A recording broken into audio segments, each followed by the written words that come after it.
একটা গ্রামে সবাই খুব শান্তিতে থাকত, কিন্তু হঠাৎ গ্রামে নানা অদ্ভুত ঘটনা ঘটতে শুরু করল। রাত হলে কারোর দরজায় টোকা পড়ে, আবার কারোর রান্নাঘরের হাঁড়ি পাতিল নড়তে থাকে।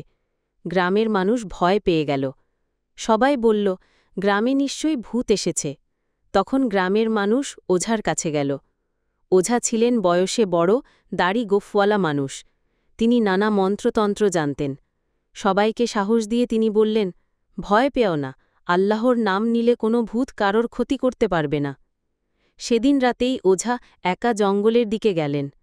চাঁদের আলোয় দেখা গেল গাছের নিচে এক ছায়া নড়ছে। ওটা নাকি ভূত।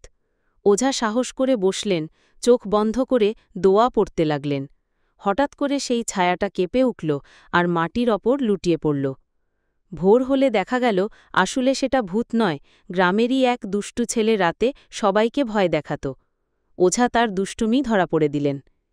এরপর থেকে গ্রামে কেউ আর ভূতের ভয় পেল না।